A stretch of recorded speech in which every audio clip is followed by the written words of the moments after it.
ба балалар? Түгелміз, иә? Ендеше, не білетін сұрақ әдісі арқылы. Одағай дегеніміз не? Одағай дегеніміз не? Бексұлтан айта ғой. Одағай деген адамның көңіл күйін, сезімін білдіретін сөздер. Өте жақсы, жарайсың. Одағайдың қандай түрлері бар? Одағайдың үш түрі бар. Көңіл күй одағайы, шапқы одағайы, жекір одағайы. Жарайсыңдар. Ал ендеше келіп, менен бір бүгінгі сабаққа деген сый-сияпат алып, әрі топқа бөлінеміз. Келдер, кел. Балалар, алған әріптерінің артында қағазда жазылған одағай түрлері бар. Соны ашып, жоқтан отыра қалыңдар. Бірінші мына қатарға топқа көңіл күй одағайы, екінші топқа шақыру одағайы, үшінші топқа жекіру одағайы отырамыз. Жылдан алдық па? Тез отырғанда балалар тез. Асынан қай топқа қандай отырдық? Енді экранға назар аударыңдаршы. Не көріп тұрмыз? Иә, фастфуд тағамдар. Неден көріп тұрсыңдар?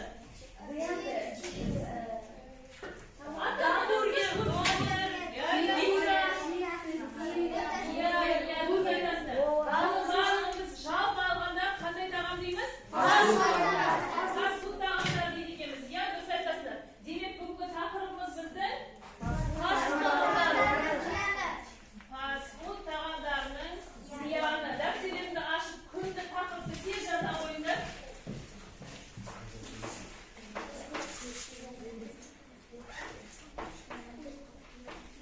Одағайдың тағы бір түрі жекіру одағайларын танысамыз. Балалар, жекіру одағайлары мазмұны жағынан бірнеше топқа ажыратылады екен. Бірінші нұсқау сөздер. Тәйір, қане, қанеки. Жаңа меселерге қолдандым, иә? Қане балалар, дұрыс тамақтануға үйренейік. Ұсыну сөздер. Мән, міне, мінеки, айда, айда. Міне, балалар, фастфуд тағамдарының зияны біршама екен. Иә? Сөздер. Жә, тәйт, тек.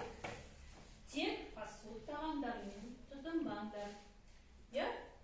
Немесе тәйт, бұл чипс еді, екінші жемен. Екінші тапсырма бойынша жекіру одағайларын қатыстыра отырып, одағайларды жалпы қатыстыра берсіңдер де болады. Оның ішінде жекіру одағайларын да қатыстырамыз, иә, бүгінгі тақырыпқа байланысты.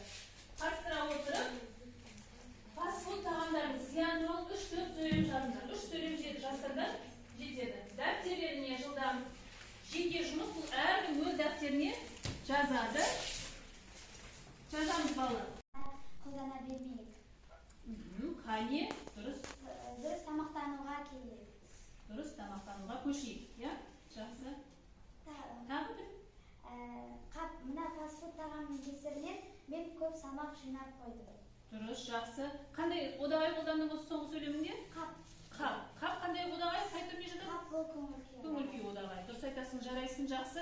Кел, сол соңғы сөйлеміңді, не болмаса алдындағы не дедің? Жекіру одағайына байланысты. Қане.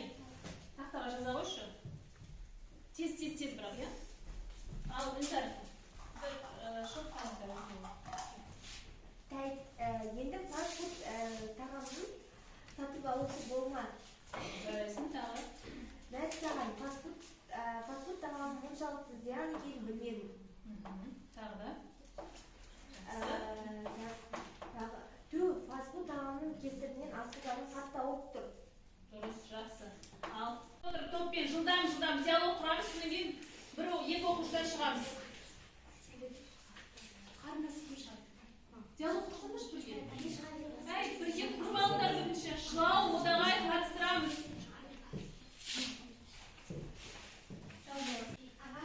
Қалған ақшаға чипс алсақ болады ма? Бұл зияны болған май мен консервалар қосады. Тыңдар. Жасаған жеміс жидек алайын. Неге алмаймыз? Өйткені ол өте зиян.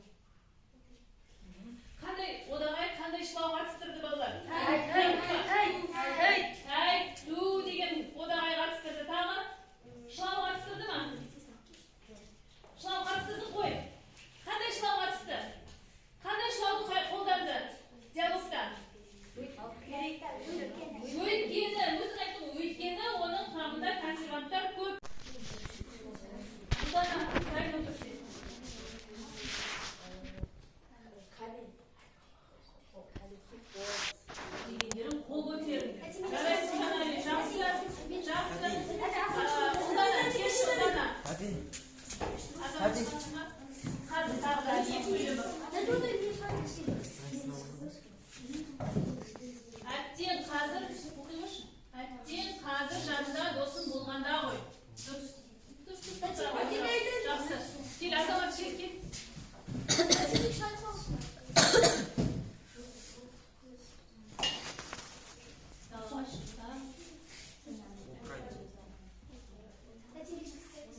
Тыңдаңдар. Бұл жерде фастфуд тағамдарының суреті.